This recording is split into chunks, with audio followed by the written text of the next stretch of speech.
శ్రీ సాయి సచ్చరిత 18వ అధ్యాయం. శ్రీ గణేశాయ నమ. శ్రీ సరస్వత్యై నమ. శ్రీ గురుభ్యో నమ. శ్రీ కులదేవతాయై నమ. శ్రీ సీతారామచంద్రాభ్యాం నమ. శ్రీ సద్గురు సాయినాథాయ నమ. పరమ సత్యము నిత్యము అయిన సద్గురుదేవ మీకు జయము జయము. మీరు భక్తులకు ఈ జగత్తు మిథ్య అన్న అనుభవాన్ని కలిగిస్తారు. మాయను మీ నియంత్రణయందు ఉంచే దేవా మీకు జయము జయము. జయ జయ అనాద్యనంత, జయ జయ ద్వంద్వాతీత, జయ జయ నిర్వికార ఆత్మస్వరూప. బోధించేది మీరొక్కరే. స్నానం చేయాలని సాగరంలో మునిగిన సైంధవ ప్రతిమ మరల బయటకు రాగలదా అంటే ఉప్పు బొమ్మ అని. ఇది ఎన్నటికీ సాధ్యం కాదు. మీ వద్ద కూడా అట్లే. ఏ బ్రహ్మను గూర్చి వేదశ్రుతులు అహర్నిశలు చర్చిస్తాయో ఆ బ్రహ్మను మీరు భక్తులకు అప్రయాసంగా వ్రేలితో చూపిస్తారు. భాగ్యవశాత్తు మీ ఆశ్రయంలోకి వచ్చిన వారెవరికైనా మనది పరులది అన్న సంకుచిత భావం ఉండదు. గత అధ్యాయంలో నోట్ల కట్టలో చుట్టి ఉన్న బ్రహ్మను ఆవిష్కరింపజేసి బ్రహ్మను కోరుకునే వారికి లోభం ప్రతిబంధకమని తెలిపిన పావన కథను వర్ణించడమైనది. ఇప్పుడు బాబా నన్ను అనుగ్రహించిన కథను శ్రోతలు శ్రద్ధగా శ్రవణం చేస్తే బాబా మార్గదర్శకత్వంలో మీకు అనుభవమవుతుంది. ఈ మధుర వృత్తాంతాన్ని ఉన్నది ఉన్నట్లు చెబుతాను. శ్రోతలు తమ శ్రేయస్సు కొరకు స్వస్థ చిత్తంతో వినండి. శ్రోతలు శ్రద్ధగా వింటే వక్తకు ఉత్సాహం, అలా ఉభయులకు హృదయంలో ప్రేమ పొంగి ఆనందం కలుగుతుంది. సాయిబాబా ఏమాత్రమైన భేదభావం లేకుండా భక్తుల అర్హతను బట్టి వారికి సరి అయిన మార్గాన్ని బోధించేవారు. గురువు బోధించిన ఉపదేశాన్ని ఇతరులకు తెలియజేస్తే గురువు వాణి విఫలమవుతుందని అనేకులు అనుకుంటారు. కానీ ఇది ఒట్టి కల్పన మాత్రమే, అర్థం లేని వ్యర్థ ప్రేలాపనలే. గురువులు ప్రత్యక్షంగానే కాక స్వప్నంలో ఉపదేశించిన విషయాన్ని కూడా అందరికీ తెలియచేస్తాను. దీనికి నిదర్శనం లేదనుకుంటారేమో. బుధకౌశిక ఋషి ప్రమాణం. అతడు తనకు స్వప్నంలో బోధించిన రామరక్షా దీక్షా మంత్రాన్ని అందరికీ చెప్పేశాడు. గురువు వర్షాకాలంలోని మేఘం. వారు ఆనందమనే జలాన్ని ఉత్సాహంగా వర్షింపచేస్తారు. దానిని సేకరించుకుని దాచుకోవటానికి కాదు, యథేచ్ఛగా తాము సేవించి ఇతరులకు కూడా పంచిపెట్టాలి. తల్లి బిడ్డల ఆరోగ్యం కోసం వారి చుబుకాలను పట్టుకొని మాయా మాటలు చెప్పి వారికి మందు త్రాగిస్తుంది. బాబా కౌశలం కూడా అంతే. వారి మార్గం రహస్యంగా ఉండేది కాదు. వారు ఏ విధంగా అకస్మాత్తుగా భక్తుల కోరికలను తీర్చేవారో శ్రద్ధగా వినండి. సద్గురువు యొక్క సాంగత్యం ధన్యం. దాని మహిమను ఎవరు వర్ణించగలరు? సద్గురువు యొక్క ఒక్కొక్క వచనాన్ని స్మరించుకుంటే స్ఫూర్తి పొంగుతుంది. భక్తిగా భగవంతుని ఆరాధన, గురుపూజ, గురుసేవ చేస్తే గురువు యొక్క ఆశ్రయం లభిస్తుంది. ఇతర సాధనలన్నీ వ్యర్థం. మనసులోని విక్షేపం మరియు ఆవరణల కారణంగా భవాన్ని దాటే మార్గం అయోమయంగా అస్పష్టంగా ఉంటుంది. దానిని నిర్విఘ్నంగా దాటడానికి గురువు యొక్క వచనాలు దీపకిరణాల వలె మార్గాన్ని సూచిస్తాయి. గురువే ఈశ్వరుడు, బ్రహ్మ, విష్ణు, మహేశ్వరుడు.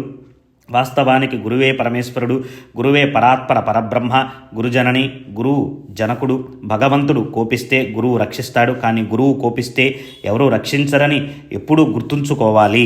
ప్రవృత్తి మార్గంలోనూ మరియు ప్రపంచం నుండి బయటపడే తీర్థవ్రతాది నివృత్తి మార్గంలోనూ ధర్మాధర్మ కార్యాలలో విరక్తిని, వేదశృతులలోని జ్ఞానాన్ని బోధించే ప్రవక్త గురువే. అతి కోమల హృదయము, కరుణామయులు అయిన సత్పురుషులు బుద్ధిని వికసింపచేసి ఆత్మ స్వరూపం యొక్క వైభవాన్ని చూపించి భక్తుల కోరికలను తీరుస్తారు. దానితో విషయవాసనలు తొలగిపోయి నిద్రలో కూడా జ్ఞానదృష్టి ఉంటుంది. వారి కృపతో వివేక వైరాగ్యాలనే ఫలాలు చేజిక్కుతాయి. సత్పురుషుల సాంగత్యంలో ఉంటూ ప్రేమతో వారి సేవ చేస్తే భక్తకామ కల్పద్రుమమైన భగవంతుడు స్వయంగా కష్టాలన్నిటినీ నివారిస్తాడు. ఎల్లప్పుడూ సత్పరాయణులై ఉంటూ సత్పురుషుల కథలను శ్రవణం చేయాలి. సత్పురుషుల పాదాలకు వందనం చేయండి. పాప ప్రక్షాళనం అవుతుంది. ముంబైలో బ్రిటిష్ ప్రభుత్వంలో లార్డ్ గే గవర్నర్గా ఉన్నప్పుడు క్రాఫర్డ్ పాలన పడిపోయింది. ఆ సమయంలో బాగా ప్రసిద్ధి చెందిన ఒక వ్యక్తి బాబా భక్తిలో పడ్డాడు. తాపత్రయాలతో ఉన్న ఈ ప్రపంచం ఒట్టి అసత్యం. ఆ వ్యక్తికి వ్యాపారంలో నష్టం వాటిల్లి మనసుకు చాలా విరక్తి కలిగింది. దానితో అన్నిటినీ వదులుకుని బయటకు పడ్డాడు. మనసు అస్థిరమై చంచలమైపోయింది. దూరంగా ఎక్కడికైనా వెళ్ళి ఏకాంతంగా సుఖంగా ఉండాలన్న ఆలోచనను బాగా దృఢం చేసుకున్నాడు. జీవులు అత్యంత కష్టాలలో ఉన్నప్పుడు దేవుడు గుర్తుకు వస్తాడు. అప్పుడు వారు భగవంతుని స్మరిస్తూ అతని వెంట పడతారు. పాప కర్మలను ఆచరించటం, తగ్గిపోనంత వరకు భగవంతుని నామం నోటికి రాదు. అయినా భగవంతుడు జీవుల భక్తిని చూచి వారి సత్పురుషులతో కలుపుతారు. ఆ భక్తునికి కూడా అట్లే జరిగింది. ప్రపంచంపై బాగా విరక్తి చెందిన ఆ వ్యక్తిని చూచి అతని మిత్రుడు అతనికి చెప్పిన హితవచనాలను వినండి. మీరు సాయి సమర్థుని దర్శనానికి షిరిడి వెళ్ళి దయాళువైన ఆ సత్పురుషుని ప్రార్థించండి. సత్పురుషుల సాంగత్యం ఒక్క క్షణం లభించినా చంచలమైన మనసు నిశ్చలమై తక్షణం హరిచరణాలలో లగ్నమైపోతుంది. అక్కడి నుండి వెనకకు మరలడం కష్టం. జనులు దేశ దేశాల నుండి వచ్చి సాయి పాద ధూళిలో పొర్లుతారు. ఆ సాయి మహారాజ్ ఆజ్ఞను పాటిస్తూ వారి సేవ చేస్తూ తమ మనోభీష్టాలను తీర్చుకుంటారు. మనోభీష్టాలంటే కోరికలు అని. ప్రసిద్ధమైన వారి కీర్తి ప్రతిష్టలను ఆబాల వృద్ధులందరికీ తెలుసు. వారికి దయ కలిగితే దుఃఖ నివృత్తి కలుగుతుంది. షిరిడి ఒక పవిత్ర క్షేత్రం. అక్కడ అహర్నిశలు జాతరలాగా ఉంటుంది. అహర్నిశలు అంటే 24/7. మీరు కూడా వెళ్ళి మీ అనుభవాన్ని చూడండి. సత్పురుషుల దర్శనంతో ఎప్పుడూ మంచి చేకూరుతుంది అని మిత్రుడు చెప్పాడు. వర్షాలు లేక ఎంతగానో దుఃఖితుడైన దరిద్రునికి అకస్మాత్తుగా బాగా వర్షం కురిసినట్లు, ఆకలితో ప్రాణం అలమటిస్తుంటే పంచభక్ష్యాలు వడ్డించినట్లు స్నేహితుడు చెప్పిన సలహాను స్వీకరించాడు. దానితో తన అనుభవాన్ని తెలుసుకోవాలని షిరిడీ మార్గాన్ని పట్టాడు. గ్రామం చేరి సాయిని దర్శించుకుని సాష్టాంగ ప్రణామం చేశాడు. వెంటనే అతని నయనాలు తృప్తి చెందాయి. మనసు శాంతించింది. పూర్ణ పరబ్రహ్మ సనాతనుడు స్వయం జ్యోతి నిరంజనుడైన సాయిని చూచి అతని మనసు సుప్రసన్నమైనది. పూర్వార్జిత పుణ్య ఫలం వల్ల భాగ్యవశాత్తు బాబా చరణాలు లభించాయని అనిపించింది. సాయి దర్శనంతో నిశ్చింత కలిగి మనసుకు శాంతి చేకూరింది. అతని ఉపనామం సాఠే. దృఢ నిశ్చయం కలవాడు. గురుచరిత్ర పారాయణను నియమ నిష్ఠలతో ఆరంభించాడు. సప్తాహం సమాప్తి అయిన రాత్రి బాబా తమ చేతిలో గురు చరిత్ర గ్రంథాన్ని పట్టుకుని సాఠేకు అర్థాన్ని తెలియచేస్తున్నట్లు దృష్టాంతాన్ని కలిగించారు. బాబా తమ ఆసనంలో కూర్చొని తమ ఎదుట సాఠేను కూర్చుండబెట్టుకుని గురుచరిత్ర గ్రంథాన్ని పట్టుకుని వ్యాఖ్యానించసాగారు. బాబా అలా గ్రంథపారాయణ చేస్తూ పౌరాణికుని వలె వర్ణించటం, సాఠే శ్రోతవలే నిశ్చల మనస్సుతో శ్రద్ధగా గురుకథను వినటం, దీని అర్థం ఏమిటని సాఠే ఆలోచించసాగాడు. అతనికి చాలా ఆశ్చర్యం కలిగింది. ప్రేమతో అతని కంఠం గద్గతమైనది. అజ్ఞానాంధకారమనే తలగడను తలక్రింద వేసుకుని వాసనలనే పడకపై గుర్రు పెట్టే వారిని దయామయులైన సాయినాథులు మేల్కొల్పుతారు. సమయానికి నా వెన్ను తట్టి గురుచరిత్ర అనే అమృతాన్ని నాచే త్రాగించారు కదా కృపాళు అని తనకు కలిగిన దృష్టాంతంతో సాఠే వెంటనే మేల్కొన్నాడు. జరిగిన ఆ వృత్తాంతాన్నంతా కాకాసాహెబ్ దీక్షితుకు తెలియజేశాడు. దీని అర్థం నాకు బోధపడలేదు. అది సమర్థులకే తెలియాలి. బాబా మనసులో ఏమున్నదో తెలియదు కాకా. వారిని అడగండి. నేను మరల పారాయణ చేయాలా లేక సమాప్తి అయినదా అని మీరు వారి ఉద్దేశాన్ని తెలుసుకోండి. అప్పుడే నాకు మనశ్శాంతి అని చెప్పాడు. తగిన సమయం చూచి కాకా బాబాకు సాఠే స్వప్నాన్ని తెలిపి, బాబా ఈ దృష్టాంతంతో కాకాకు ఏమని తెలియచేశారు? సప్తాహం ఇంతటితో సమాప్తి చేయాలా లేక మరల ఆరంభించాలా? దృష్టాంతం యొక్క అర్థాన్ని మీరు స్వయంగా వివరించి అతనికి మార్గాన్ని చూపించండి. సాఠే గొప్ప భక్తి భావమున్నవాడు. అతనిపై దయచూపి అతని కష్టాన్ని తొలగించండి. ఇదే మీ చరణాలకు నా విన్నపం అని చెప్పాడు. అప్పుడు బాబా మరొకసారి పారాయణ జరగని అని ఆజ్ఞాపించి, గురువు యొక్క ఈ గ్రంథాన్ని పఠిస్తే భక్తులు పవిత్రులవుతారు. ఈ గ్రంథాన్ని పారాయణ చేస్తే శుభం కలుగుతుంది. పరమేశ్వరుడు ప్రసన్నుడవుతాడు. భవబంధాలు విడిపోతాయి అని చెప్పారు. వారు ఈ విషయాన్ని చెబుతున్నప్పుడు నేను బాబా పాదాలు పట్టుకున్నాను. నా మనసులో ఆశ్చర్యం కలిగి అనేక ఆలోచనలు లేచాయి. ఇదేమిటి? బాబా సాఠేకు శ్రమ లేకుండా ఫలితమా? 7 రోజులలోనే అతనికి ఫలితం లభించింది. నాది అనేక సంవత్సరాలది వ్యర్థమైపోయింది. 7 రోజులలో గురుచరిత్రను ఒక్కసారే పారాయణ చేశాడు. నేను 40 సంవత్సరాలుగా పారాయణ చేస్తున్నానే. ఆ విషయాన్ని అసలు ఆలోచించనే లేదా?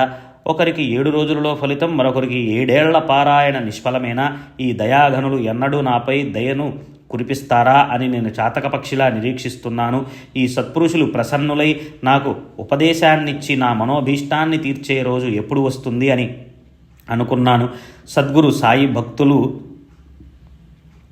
సాయి భక్తవత్సలుడు చేసిన చమత్కారాన్ని చూడండి. నా మనసులోని ఆలోచనలు వెంటనే తెలుసుకున్నారు. అజ్ఞానం వలన కోటాను కోటి మంచి చెడు వాసనలు మనసులో వెంటనే లేస్తూ ఉంటాయి. అవన్నీ బాబాకు తెలుస్తాయి. మనసు ఆలోచించినట్లు శత్రువులు కూడా ఆలోచించరు. ఇది అందరికీ బాగా తెలిసినదే. ఇతరులకెవరికీ తెలియనివి సాయి మహారాజుకు వెంటనే తెలిసిపోతాయి. కానీ కరుణామయి అయిన ఆ తల్లి అందరి దురాలోచనలను తన కడుపులో దాచుకుంటుంది. మంచి ఆలోచనలను కలిగినప్పుడు వానిని బాబా ప్రోత్సాహపరుస్తారు. బాబా నా మనోగతాన్ని తెలుసుకొని ఇలా అన్నారు, లేచి శ్యామా వద్దకు వెళ్ళి అతని వద్ద నుండి 15 రూపాయలను తీసుకునిరా. కాసేపు అతని దగ్గర కూర్చొని మాట్లాడి అతడు ఇచ్చిన దక్షిణను పుచ్చుకుని త్వరగా తిరిగిరా.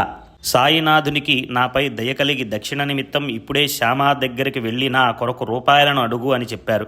అలా వారి ఆజ్ఞ అయ్యాక ఇక అక్కడే కూర్చునే సాహసం ఎవరికి ఉంటుంది? అలా కూర్చుంటే వారి ఆజ్ఞను ధిక్కరించినట్లే కదా. అందుచేత వారి అనుమతిని తీసుకుని లేచాను. వెంటనే బయలుదేరాను. మాధవరావు అప్పుడే స్నానం చేసి బయటికి వచ్చాడు. ఉతికిన పంచెను కట్టుకుని కుచ్చిళ్లను సవరించుకుంటూ నోటితో నామస్మరణ చేస్తున్నాడు. మీరు మసీదు నుండి వచ్చినట్లుంది, మధ్యలో ఎలా వచ్చారు?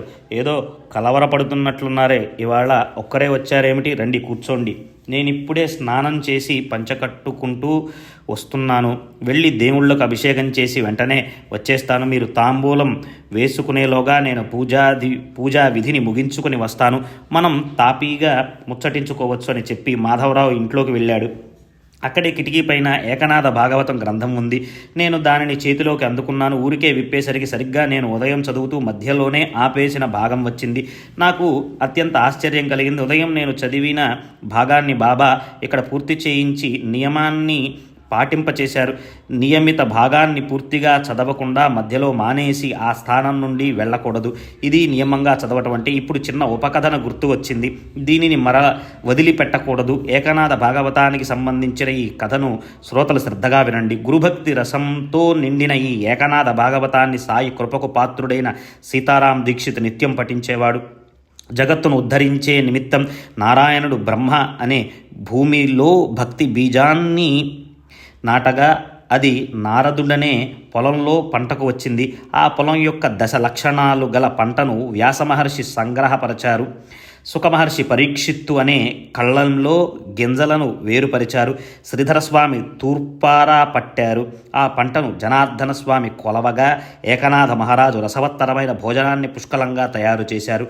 భాగవతంలోని 11 స్కందం భక్తి ప్రేమ ఆనందాలకు గని 32 అధ్యాయాలలో ఉన్న బృందావనం వంటి ఈ గ్రంథాన్ని దీక్షితు నిత్యం చదివేవాడు. రోజు పగలు దానిని వ్యాఖ్యానించేవాడు. రాత్రిపూట భావార్థ రామాయణాన్ని చదివేవాడు. ఈ గ్రంథం కూడా గురువు ఆజ్ఞగా దీక్షితునకు ప్రామాణికమైంది. భక్తి రసామృతానికి సారము, జ్ఞానేశ్వరికి 2వ అవతారమైన ఈ భాగవత గ్రంథం మహారాష్ట్రకు ఏకనాథుడు చేసిన మహోపకారం. దీక్షితు ప్రాతకాల స్నానం చేసి నిత్యం నియమంగా సాయిబాబా పూజ, ఇతర దేవీ దేవతార్చనలయ్యాక నైవేద్యం నీరాంజనాలు చేసి తర్వాత నివేదించిన పాలు పలహారాన్ని శ్రోతలతో పాటు తీసుకుని నిత్యక్రమానుసారం గ్రంథాన్ని శ్రద్ధగా చదివేవాడు. భగవత్పరాయణుడైన తుకారాం భండారా అను కొండపై ఏకాంతంగా దీనిని సహస్ర పారాయణలు చేశాడు. దానిలోని మాధుర్యాన్ని ఎవరు వర్ణించగలరు? మహాప్రాసాదికమైన ఈ దివ్య గ్రంథాన్ని నిష్ఠాపరుడైన దీక్షితు జీవుల ఉద్ధరణకై పఠించాలని సాయి సమర్థులు ఆజ్ఞాపించారు. భగవంతుని కోసం అరణ్యాలకు వెళ్ళవలసిన పని లేదు. 11 స్కంధంలోని ఉద్ధవ గీతలో భగవంతుడు ప్రకటమవుతాడు. శ్రద్ధతో పారాయణ చేస్తే భగవత్ప్రాప్తి నిశ్చయం. భారతంలోని కృష్ణార్జునుల సంవాదం కంటే ఇందులో కృష్ణ ఉద్ధవుల సంభాషణ రసపూరితం. శ్రీకృష్ణుని ఉపదేశాలను ఏకనాథుడు ప్రేమపూరితంగా చెప్పాడు. ఇటువంటి ప్రాసాదిక గ్రంథాన్ని మరియు జ్ఞానదేవుని భావార్థ దీపికను దయామయులైన సాయి సమర్థులు షిరిడీలో నిత్యం చదివించేవారు. సఖారాం, హరిజోగ్, సాఠేవాడాలో భాగవత గ్రంథాన్ని చదవాలని బాబా ఆజ్ఞ. ఇది భక్తులకు తమ ఉపయోగకరంగా ఉండేది. భక్తుల శ్రేయస్సు కోసం బాబా వారిపై కరుణతో ఈ గ్రంథాన్ని ప్రతిరోజు వారితో శ్రవణం చేయించేవారు. బాబా యొక్క అనుగ్రహ పద్ధతి అమోఘం. ఒక్కొక్కరికి ఒక్కొక్క విధంగా ఉపదేశించేవారు. భక్తుల దగ్గరలో ఉన్న, దేశాంతరాలలో ఉన్న వారి హృదయాలలో సన్నిహితంగా ఉండేవారు. తామును మసీదులోనే కూర్చొని ఉన్న ఎవరికైనా ఏదైనా పని అప్పచెప్పితే వారికి తమ శక్తిని ప్రసాదించి ఆ కార్యాన్ని చేయించుకునేవారు. బాపు సాహెబ్ జోగ్కు వాడాలో గ్రంథాన్ని పఠించమని చెప్పారు. దానిని అతడు నిత్యం నియమంగా చదివేవాడు. వినటానికి శ్రోతలు కూడా వచ్చేవారు. మధ్యాహ్నం భోజనం తర్వాత జోగ్ రోజు బాబా వద్దకు వచ్చి వారి చరణాలకు నమస్కరించి విభూతిని తీసుకుని గ్రంథపఠనకై వారి ఆజ్ఞను తీసుకునేవాడు.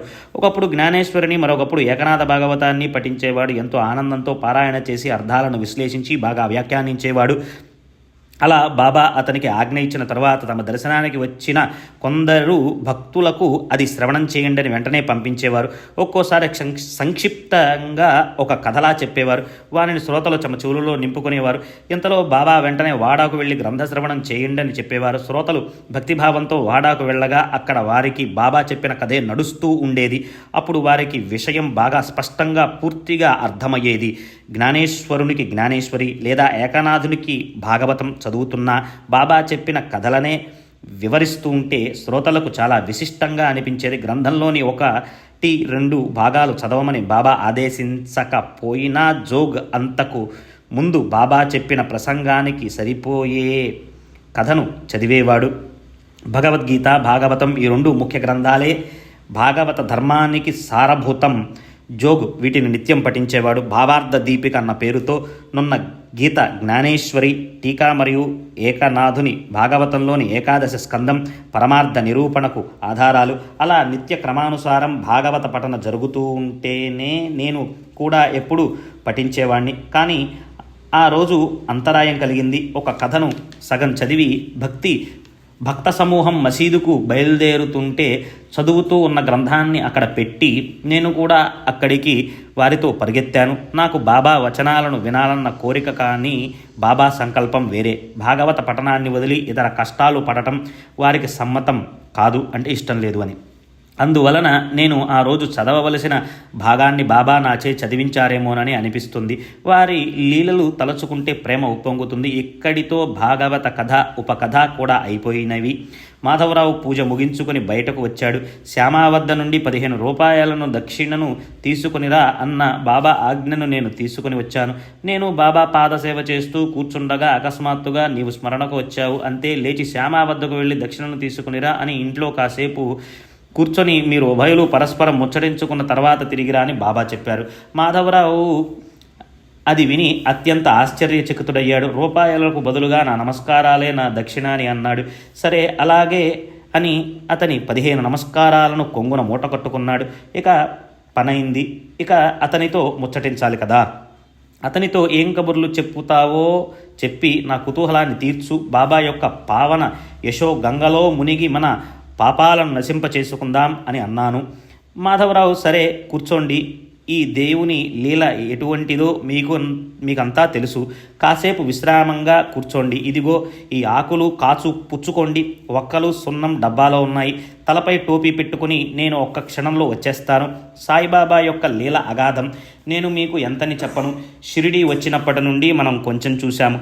నేను కేవలం గ్రామవాసుణ్ణి, మీరంతా పట్టణ వాస్తవ్యులు. అంతులేని వారి లీలలు మీ వద్ద నేనెలా వర్ణించను అని అంటూ మాధవరావు ఇంట్లోకి వెళ్ళి దేవుని పత్రి పుష్పాలను సమర్పించి టోపీ పెట్టుకుని వెంటనే వచ్చి నా వద్ద కూర్చున్నాడు.